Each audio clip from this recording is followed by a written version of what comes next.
ओम नमः सिद्धेभ्यः। ओम नमः सिद्धेभ्यः। अहिंसा परमो धर्म की। आचार्य गुरुवर श्री कुंद कुंद भगवान की। आचार्य गुरुवर श्री ज्ञान सागर मुनि महाराज की। आचार्य भगवान श्री विद्यासागर जी महामुनिराज की।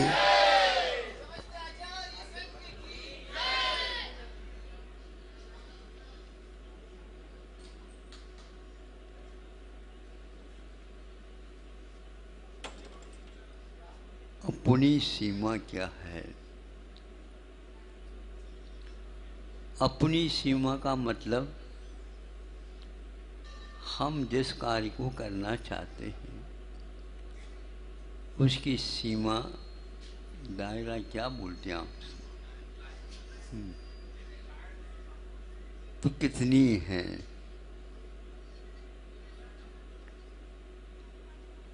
उतने में ही हम अपना कर्तव्य का निर्वाह कर सकते हैं।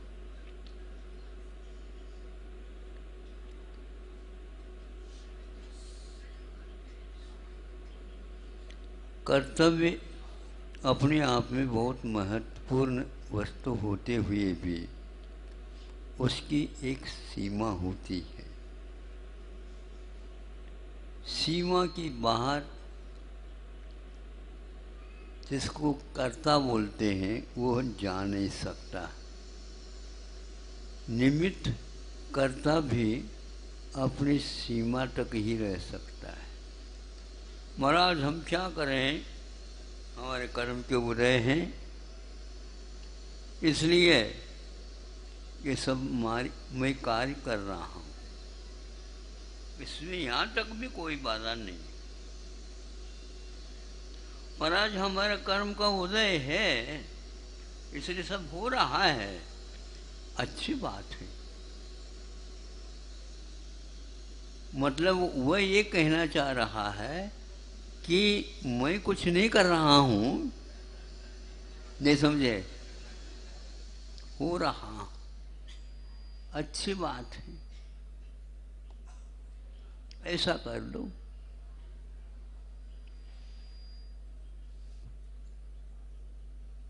हमारे यहाँ भोजन के लिए निमित्त के लिए आ जाना, एक सज्जन ने अपने मित्र को बताया।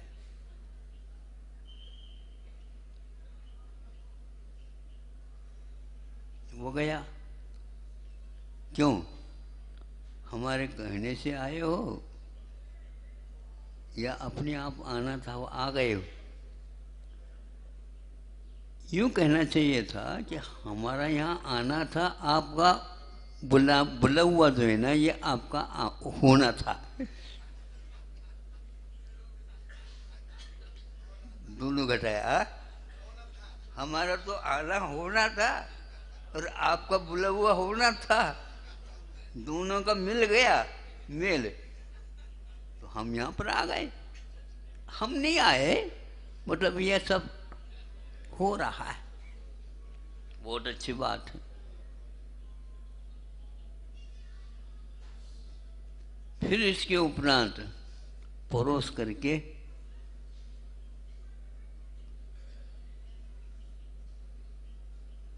हाँ ले सकते हो आप, हमने परोस दिया, अब ले सकते नहीं, आपने निमंत्रण दिया है, यह आपकी जिम्मेदारी है। ये जो होगा तो वो होगा, भोजन होगा हो तो यहाँ तक आपने बुलाया है तो होना था, हो। तो अब लेने का प्रारंभ कर दो, नहीं प्रारंभ होगा तो होगा।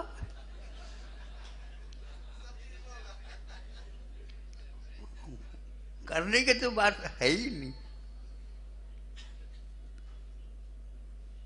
फिर वो सोचता निमंत्रण वाला, जो जिसने निमंत्रण दिया है, ये अच्छा नहीं, चलो कोई बात नहीं, हमारे कहने से आप आए हो, हमारे अतिथि हो, इसलिए हमारा कर्तव्य है। क्या कहा? मतलब हमारा ये कर्तव्य है कि निमंत्रण आपको दिया है थाली परोस दे। यदि इसके उपरांत भी यदि हमारा कार्य और शेष रह गया तो ग्रास तोड़ देते हैं हम। तोड़ करके अब तो ले लो। हाँ हाँ ठीक है, ये लेना हो तो ले, हो जाएगा। आप क्यों परिश्रम कर रहे हो? नहीं, परिश्रम तो यहाँ तक तो किया, तो जितना करना हो तो कर लो, जितना होगा होगा होगा। तो मुंह में उन्होंने, लेकिन अब मुंह खोले तभी।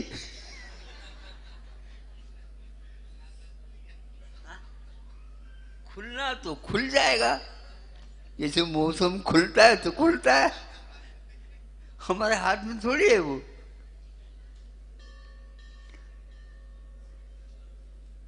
मुंह खोल करके उनके लिए दे दिया। अब क्या, जो कुछ भी कार्य होगा तो होगा हमारे। आप चरवण तो करो। आप सुन रहे हैं कि नहीं? हाँ, सुबह से लेकर शाम तक जो है आप लोग क्या करने योग्य है, किसकी कितनी सीमा है, अवधि है, ये सब समझना चाहिए। अब चरवण करना हो तो होगा, नहीं तो नहीं होगा, बिल्कुल पक्का। मुंह से लिया। अब चरवण तो आपको करना होगा। नहीं, चरवण मेरा काम है ही नहीं, दांतों का काम है। अब दांत मेरे हैं ही नहीं,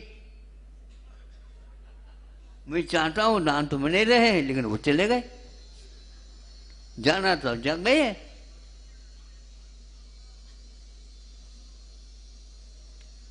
आपको चरवण तो करना पड़ेगा। तो इतना तो मैंने निमित्त वाला कर्तव्य का निर्वाह किया। भूख आपको लगी है भाई साहब। नहीं समझे? नहीं समझे? इसके आगे मैं मुंह चलाऊं और ये ग्रास जो है आपके पेट में चला जाए, ऐसा नहीं। आप लोगों का क्या सोचना था? मैं कम से कम ये इतनी संपदा मेरी इस कार्य में लग जाए, लग जाए तो लग जाए, लेकिन उसके अब तो आप चरवण कर लो। आप मेरे ऊपर विश्वास करो, वो चरवण होगा तो ही होगा। तो आप प्रयास तो करो। तो आपका प्रयास और मेरा प्रयास बात एक ही है। आपने कर दिया, आपका दायित्व हो गया। अब मैं अपना दायित्व क्या करूं? यदि मुंह जबान खुलता ही नहीं है, सुन रहे हो? जबान जो है वह खुलता ही नहीं है, चरवण तो बाद की बात है। क्योंकि नीचे ऊपर नीचे ऊपर नीचे ऊपर जब तक जवाड़ नहीं होगा तब तक तो ये कार्य होना है ही नहीं। और यह कार्य मुख में जो योग्यता है उसी के अनुसार, मुख तो है, जवाड़ भी है, दांत भी हैं, भूख भी है, सब कुछ है, लेकिन होगा कैसे? हर कर्तव्य में, हर कार्य में निमित्त और उपादान दो होते हुए भी निमित्त की भी एक अपनी सीमा होती है। यदि यह निमित्त कर्ता को बोध न हो तो रात दिन रोता रहेगा, कार्य होगा भी नहीं। और निमित्त करता है, यदि जब तक कार्य करता है सीमा के अनुसार कार्य होता है तो देखो मैंने किया हो,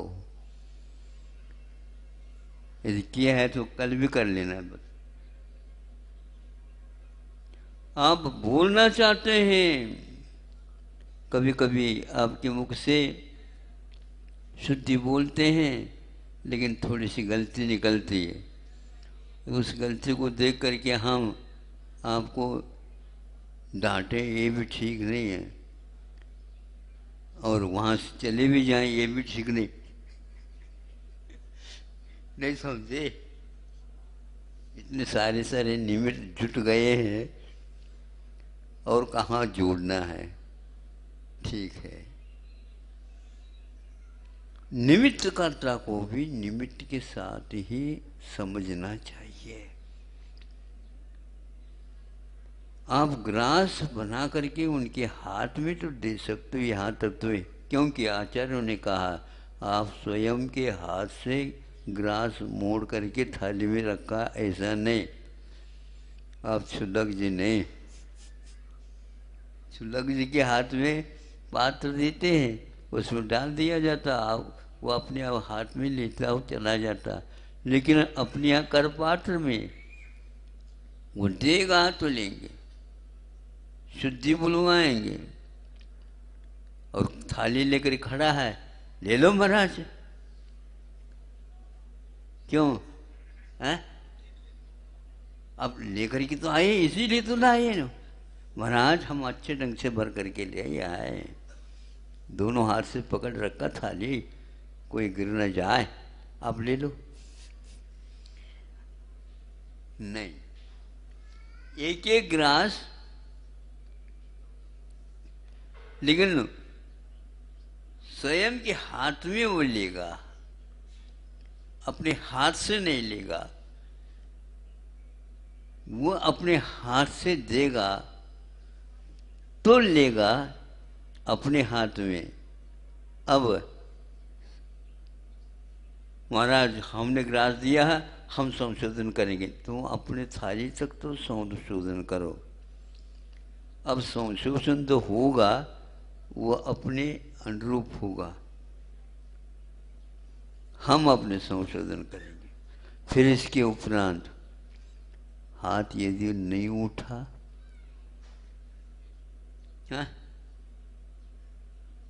हाथ यदि नहीं उठा तो जैसे छोटे बच्चों को दिया जाता है वैसे दूसरा कोई दे दे, नहीं।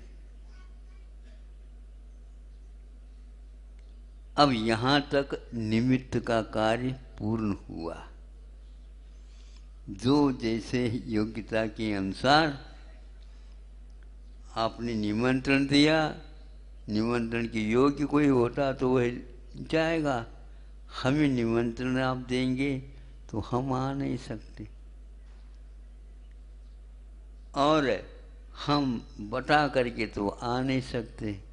लेकिन महाराज आगम में जैसा बताया उसके अनुसार तो आप आ सकते हो।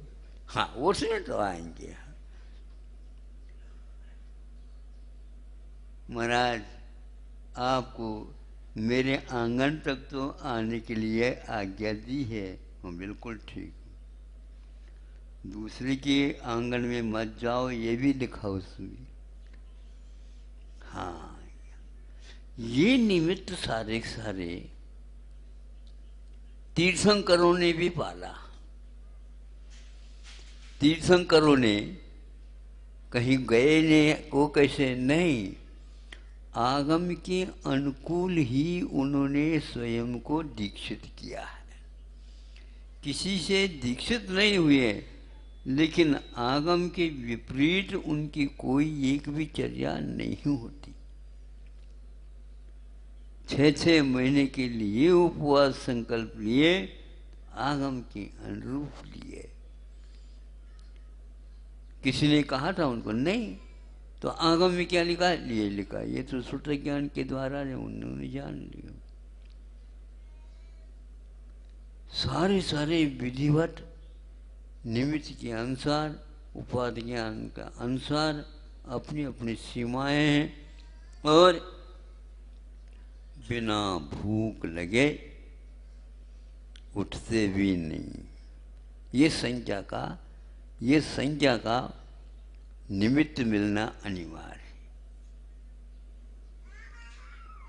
है। इच्छा हुई भोजन की तो उठते हैं, यदि इच्छा नहीं हो तो नहीं उठते, चाहे बड़े बड़े तीर्थंकर भी क्यों ना हो।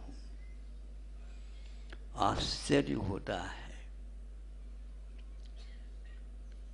यह परोक्ष रूप में लिखा हुआ ग्रंथ आज भी हम लोगों के लिए आईना जिसको बोलते हैं, दर्पण का काम कर रहा है। श्रावक लोग अपने कर्तव्य के अनुसार वो सारे के सारे कार्य कर रहे हैं। निमित्त आगम पड़ रहा है। करोड़ों वर्ष व्यतीत हो गए हैं। आगे भी इसी प्रकार की यह पद्धति मोक्ष मार्ग की ये चलेगी, आज तक चलती हुई आई। जो आगमानुकूल चला उसकी तो कर्म निर्जरा होती है, और जो आगम के अनुसार नहीं चला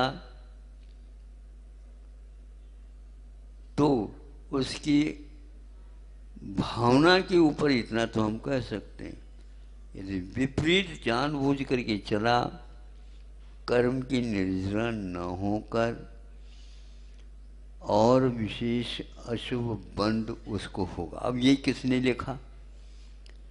तीर्थंकर तो चले गए, आगम में लिखा हुआ जानबूझ करके हमने अपनी तरफ से लगाया तो कर्म बंद हुआ, और ऐसा बंद हुआ जो अनंत संसार का कारण हुआ। इस आगम में लिखा इसलिए हुआ कर्म बंद नहीं। कर्म बंद के कारण तो आपने जानबूझ करके विपरीत कर लिया, इसलिए आपको बंद होगा। यह जो कर्म बंधता है यह आपके परिणामों के ऊपर आधारित, तो इतना निमित्त नैमित्तिक संबंध होता है। आपका परिणाम यदि बिगड़ा नहीं तो वहाँ पर भी बिगड़ेगा नहीं पेपर, और आपके पेपर यदि बिगड़ गया तो उस समय कहीं अन्यत्र गए होंगे आप। आपने लिखा नहीं तो ये आपका दोष माना जाएगा।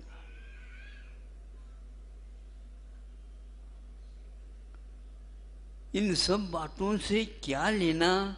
ये लेना हम जो इस विधि को नहीं समझ पा रहे हैं और अपने कर्तव्य की भूमिका के बाहर जाना चाहते हैं, मन तो वही करता। मन किसी प्रकार से विधान को स्वीकार करना नहीं चाहता। मन अपने मन घड़ंत चाहता है, मन घड़ंत हाँ, आपके अनुसार नहीं चलेगी, हम अपने चलाएंगे। हम पंचायत है तो हम करेंगे काम। पंचायत तो आप, इसमें कोई संदेह नहीं, लेकिन जनता कहती है आपकी बात हम तभी तक मानेंगे जब इधर उधर की पंचायत नहीं करेंगे।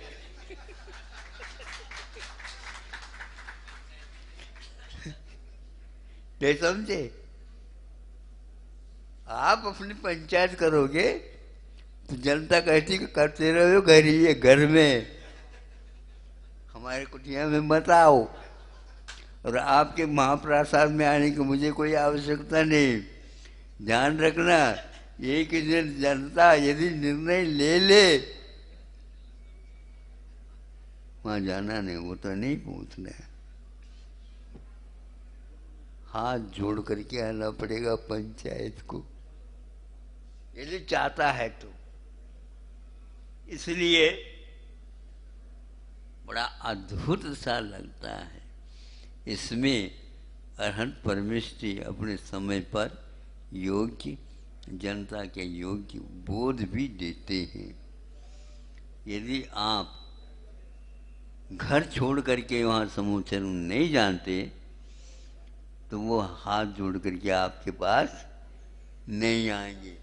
गंधर्व परमेष्ठी भी यदि भूलना नहीं चाहेंगे तो जबरदस्ती नहीं बुलवा सकते हैं, क्योंकि उनका वो कर्तव्य जाने, हमारा अपना कर्तव्य जाने। और इसी बीच में यदि समय हो गया, 3-4 बार होते हैं, बाकी बात नहीं है। थोड़ा ठहरो, थोड़ा ठहरो, अब ठहरने फिरने कुछ नहीं, समय आ गया। और वो समूह शरण को बिखेर करके, मतलब वहाँ पर उसको निकल जाता है, और वो दोबारा समूह चरण में नहीं जाते। उपदेश देने के लिए वो भाव जो करते हैं समय पर, अब वो नहीं करेंगे तो दोबारा कुबेर के माध्यम से समूह चरण की वहाँ पर रचना नहीं होगी। समझ लो, निमावर के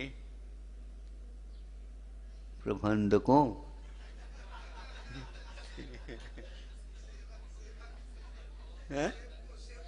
प्रबंधक हैं, प्रबंधक ये है सैद्धांतिक शब्द है। आपकी समूह शरण नहीं समझे तभी तक काम आएगी, जब तक उसको तीर्थंकर देव स्वीकारेंगे। बड़ा अद्भुत लगता मुझे, ये कितने बड़े बड़े व्यक्ति भी होते हैं लेकिन कर्तव्य की सीमा में रहते हैं। यही उनका बड़प्पन है।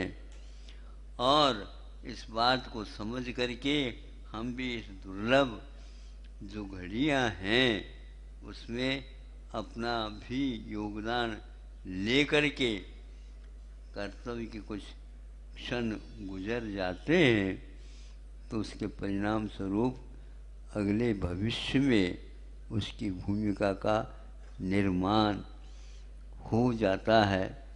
ऐसे भाव, हे प्रभु इससे और उत्कृष्ट हो तो ठीक है, लेकिन अब इससे घटिया न हो, ये बने रहें।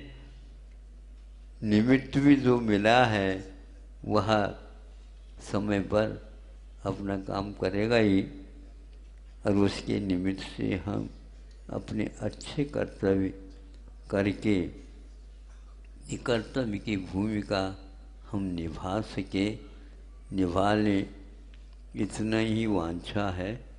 बाकी कुछ सब कुछ होना है, होता है, निमित्त करना है, उतना करते हैं। उत्साह होता है, निमित्त में हमारा उपादान लग जाता है, अथवा उपादान निमित्त को अपने हाथ में स्वीकार कर लेता है, तो ये अहोभाग्य समझ लेना। ये ऐसा काम नहीं है जो सुलभता से मिल जाए। अहोभाग्य है, महाभाग्य है, लेकिन सौभाग्य है। अहिंसा परमो धर्म की आचार्य भगवान